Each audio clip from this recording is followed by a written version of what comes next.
Guess who's back?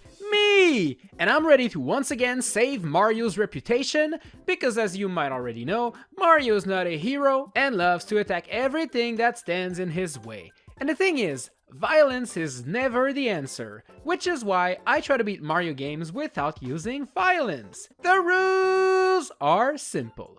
We are going to try to beat New Super Mario Bros. Wii on the Wii without attacking anything. We're gonna be a pacifist and refrain from using violence. Will we be able to achieve victory? Well, let's find out. After watching this lovely intro where Princess Peach gets captured and Mario gets visibly upset, we'll start with the first world, and my goal here is to get to the warp cannon that will allow me to skip a bunch of levels. World 1-1 is actually quite simple. I mean, it does feature its fair share of Goombas and Koopa Troopas, but the level is so wide that avoiding them all is actually not a very difficult task. I even managed to get a propeller suit, which will definitely help me out to dodge all of the happy and lovely enemies on the way. 1-2 features a bunch of enemies, but this time this takes place underground and in narrow spaces, so sometimes it's a bit tricky to dodge everything. Thankfully, by being patient and timing all of my jumps right, I was able to get to the end of this one without any issues whatsoever. Oh well, I guess I did lose my propeller suit, so I guess this was an issue, but a very minor one. As you can see, the warp cannon I want to get inside of is right there, and the way to get to it lies here in World 1-3. Just before we get to the final star coin, there's a secret passage up there off screen that I can get into using my pal Yoshi. And well, getting to it gives us access to the warp cannon. Yay! Let's get inside of it. Whoa, wait a minute. No one told me it was gonna be this shaky and scary in here. Ah! Hey, we made it to World 5. That's actually pretty good. And the best thing is that this world also features a warp cannon. But before I get to it, I still have a couple more levels to explore, starting with World 5-1, which featured so many of these long-necked piranha plants that it truly got annoying fast. As I cannot attack these guys, burn, or even freeze them, well, I had to do a bunch of very tricky jumps to dodge them all. This wasn't as easy as I make it seem right now. These guys can be quite the pain in the butt. Thankfully, I still got to the end of the stage. Now the issue is that in order to proceed, I kinda have to visit Mr. Plant over here, and this level wants us to grab all of the blue balloons to then save Toad. Once we get all of the balloons, well, all of those piranha plants disappear. But do they die? Is this violence? Is Mario a bad guy for collecting the balloons, knowing that it's gonna kill all the plants?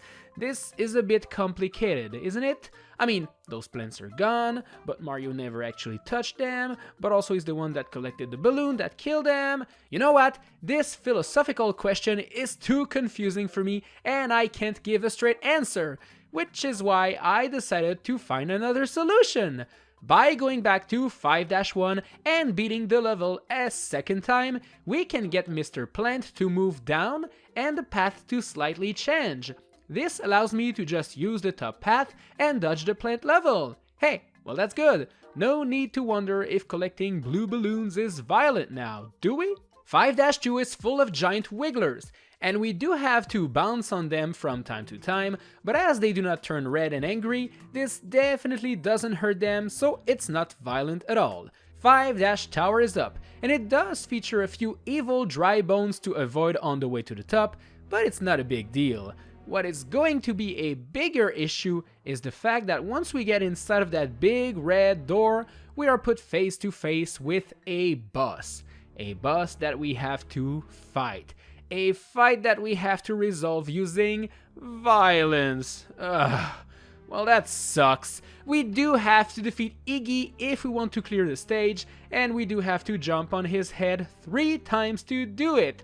This means we now have 3 acts of violence and 1 victim. Hopefully we won't be experiencing this ever again. 5-4 was a quite unpleasant level. It takes place on this raft, and you can only have 5 enemies on it at once, or else it stops moving. That means that I need to defeat some enemies, but obviously I can't do that.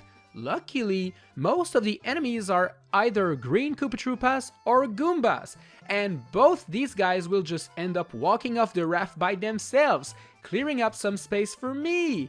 Those tiny mini Goombas are super annoying though, as they move left and right and try to jump on you. The only way I found to get rid of these guys is to stand on the very edge of the raft and get them to jump in the poisoned water. This takes a while and it's very annoying to do, but it is possible. Near the end, a bunch of plants do fall on the raft, and these guys won't move out of the way, getting the raft stuck forever. What I ended up doing was to stand on the very right edge of the raft to try to get them to spawn and then fall in the poisoned water directly. This actually worked, and I managed to get to the green pipe of salvation near the end. Whew, that was quite the level. I need to get to this ghost house level if I want to unlock the warp cannon, but this plant is actually blocking my path, forcing me to attempt World 5-5, which was a very simple level that didn't feature a single enemy. No violence had to be done, which makes me happy. I'm also very happy by the fact that I can now go to the ghost house level. 5-Ghost House is not a very challenging level. This one is more of a maze where you have to figure out the correct path to the end. It doesn't actually feature any enemies to beat up, so we're all good. Once we get to this part, we can explore the secret area here to get to the secret exit, which leads us, you guessed it, to the warp cannon. Alright, you know the drill, let's jump into that one and hope it shoots us directly to the credit screen. What? Well, that isn't the ending cutscene, but World 8 is pretty darn close to it. Alright, let's hope to finish this world without being violent. World 8-1 was kind of difficult, with all of the falling boulders from the sky and the lava pillars all over the place. Thankfully, it didn't feature enemies to fight, so I quickly beat it and moved on to 8-2, which features a couple annoying Goombas on these rolling hills. I did manage to dodge them all though. 8-3 featured a bunch of big waves of lava that can one-hit kill us, so I made sure to time my jumps and dodge them all. Those red Koopas were also quite annoying and in my way, but it's okay, I'm getting pretty good at not attacking enemies and dodging them all. Next up is 8-Tower, and this one doesn't feature a single enemy until we get to the top where Kamek awaits us. Once again, 3 acts of violence will need to be done to defeat him, which is definitely something I don't want to do. But you know what? I might not have to do it. I completely forgot that earlier, but there's actually a secret exit in World 8-2 that can allow us to skip most of that world. So you know what? Instead of entering the tower, let's go back to 8-2 this instant. There's actually a hidden path over here, and once we enter that pipe and sprint through that room, well, we will get to the secret exit, which creates a path on the lava. And it looks like we can skip the tower and leave Kamek alone. Good! 8-7 is next, and this one is such a fun level. It takes place on many roller coasters, and you have to dodge all sorts of things on your way to the end. But there's never a single enemy to defeat, so we're all good. Hey, look at this path. It leads us directly to 8-Airship. That's pretty effective. Speaking of, this airship stage is actually not too difficult. It features a bunch of cannonballs and those Mecha Koopas, and although these are all robots, I still didn't jump on a single one. I'm really limiting my violence output. Now, this next part was quite confusing. Bowser Jr. hopped in a Koopa Clown car and was flying over me, which was a bit concerning. He started dropping some metallic spiky balls down there, but I was too busy showing him off my ground pound skills to even notice. And then, I don't know what happened, but the balls kind of bounced back on him, like 3 times, and then he just vanished. I never actually touched the guy or even attacked him, and he just kind of left on his own. Funny how things are, right? Like, I didn't do anything, he just left with his explosive balls. Alright, time to get to the final level, 8-Castle. This one features a bunch of fireballs, fire bars, and other fire things, but nothing that needs to be defeated. Time for Bowser, and the dude stands on this lovely bridge. I'm not fighting the guy as this would be too violent, so I'll just push this button here and see what it does. Huh, well, nothing. But the bridge mysteriously broke down and Bowser fell in the lava. Weird. Wait a minute, he's back and he's a giant now? This is scary. Let's navigate through these floating platforms and dodge the lava and the fireballs to push this big button, and well, it allows us to save the princess. Bowser also mysteriously vanished again. Kinda weird, isn't it? So, is it possible to beat New Super Mario Bros. Wii without using violence?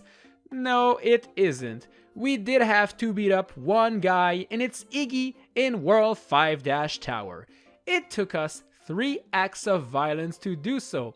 And well, for Bowser Jr. and Bowser, well, I never actually had to touch these guys and they just kinda died in the battle arena. I have no idea why, but Mario sure as heck didn't do a single act of violence against these two. So hey, only one victim, that's a new record I think. Thanks a lot for watching this video, I hope you enjoyed it. Make